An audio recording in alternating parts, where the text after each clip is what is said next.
Kevin Lane, the convicted contract killer who spent 2 decades behind bars. Word on the street, he was wrongfully convicted.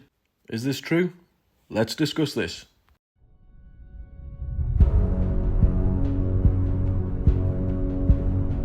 Oi oi Savaloys, welcome back to Beyond Conviction.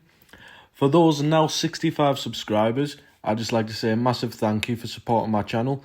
I've gained about 15 subscribers in the last couple of days, so I must be doing something right and you must be enjoying the content. So thank you very much. So today's video is on a gentleman that I actually admire quite a lot, and that's Kevin Lane. So Kevin Lane is currently a convicted contract killer who has appeared on multiple TV outlets and podcasts such as the James English and Liam Tuff's podcast series, and he's also appeared on Stars Behind Bars on Channel 4 as well. But prior to that, his conviction was being looked into on a BBC documentary. It was being reviewed by the CCRC, which is the Criminal Cases Review Commission. And of course, he still stands by his conviction being wrongful. And he written a book, which I've read, and it was a very, very good read. And that's called Kevin Lane, Fitted Up and Fighting Back. A very good book. I do recommend those who like to read, purchase it. It's fantastic. So I just want to go and touch on his story a little bit for those who are watching who aren't too aware of Kevin Lane's past and his current situation. So Kevin was convicted in 1996 of the 1994 contract killing of car dealer Robert McGill. So Robert McGill was shot dead with a shotgun while walking his dog near his home in Chorley Wood in Hertfordshire. And this was in October 1994. And prosecutors alleged that Lane and another man had been hired to kill him. So Lane was eventually convicted in 1996 at Luton Crown Court and was sentenced to life in prison. The thing is though, hence the point of this video, Kevin Lane has always maintained his innocence from the day he was arrested until the present day. So Kevin has publicly voiced his concerns regarding the conviction, such as points being there was no murder weapon that was recovered. Lane reportedly could not be placed directly at the murder scene, and the case relied substantially on what's called circumstantial evidence and informant testimony, both of which aren't really that reliable, because circumstantial evidence is only that, it's circumstantial, it's not definitive proof, and informant testimony, they're not very reliable because informants usually have an ulterior motive to give such testimonies, i.e. helping people get fitted up, hence the title of Kevin Lane's book. Another quite important point involved in criminal activity himself, he was essentially a bank copper, and the credibility of a police officer involved in the criminal activity, which raised questions as to their integrity. That the police officer, thus the criminal investigation into Kevin, would be therefore compromised because the leading investigative officers was involved in crime himself. So was this a motive to get Kevin out the picture because of some underworld situation he was mixed up in? You don't know. Police officers are meant to uphold the law. They're meant to be characters of integrity and honesty. This police officer was anything but that, hence the officer's conviction. So that, I would say, is the main point to call into question the safety of Kevin's conviction. Plus, Kevin Lane's lawyers, they've constantly argued that the prosecution's case depended on a witness testimony, of which the witness themselves were proven to be recklessly dishonest, which again, on top of the police officer situation and on top of the fact that Kevin couldn't really be placed at the scene, no murder weapon, police officer involved was bent, and you've now got a witness who is known to be very dishonest. So just those points alone make the conviction very, very unsafe. And that's just on the face of it. That's without delving too deep into the ins and outs of the case. In 2015, the Criminal Case Review Commission referred Kevin Lane's murder conviction back to the Court of Appeal, However, the Court of Appeal rejected Lane's challenge and upheld the conviction, concluding that the new material, which is what I've just mentioned, did not make it unsafe, which was pretty odd. But Lane's position is not merely that the evidence is actually weak, but that questionable police officer's character and this untrustworthy informant may have produced a wrongful conviction. But the Court of Appeal nevertheless found that the legal threshold for overturning the verdict or ordering a retrial had not been met. But there's no real set up guidance in the law to determine what sort of the A, B, and C cases to go into a threshold test. It's just based on the appeal court judge's personal view, which I think something needs to be a bit more drawn out and official, rather than this sort of cloak and daggers approach that is quite apparent in Kevin Lane's case. But nevertheless, Kevin was later released after serving more than 20 years, but he's still on a life licence and he has been subject to multiple recalls for silly things.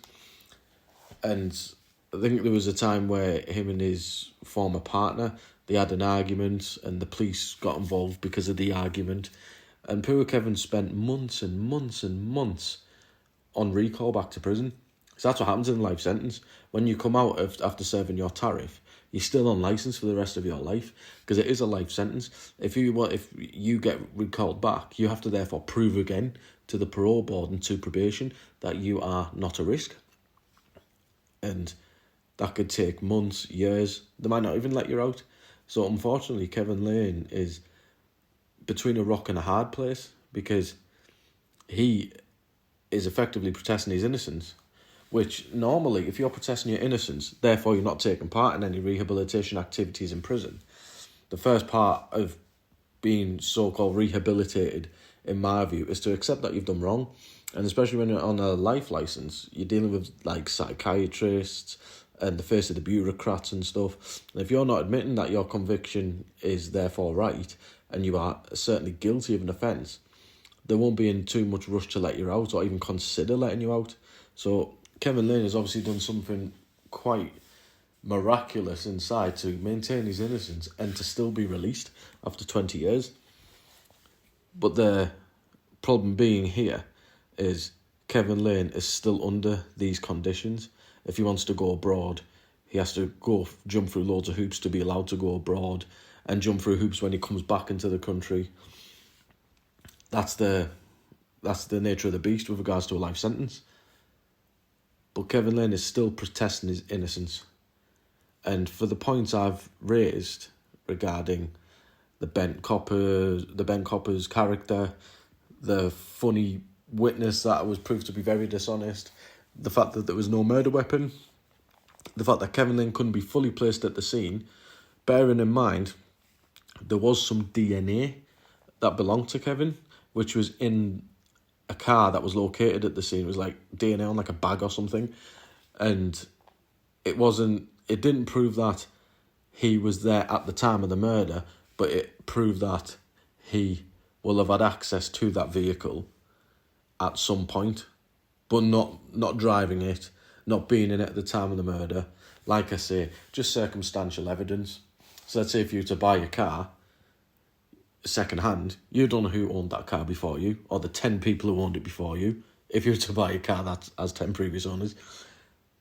So they could have done anything, and you could sell the car on. You could be pulled in for an investigation later on. And can you imagine having a little bit of DNA left in the car that you sold, for example, years ago, and next thing you know, you're doing 20 years in prison for a murder you have no clue about?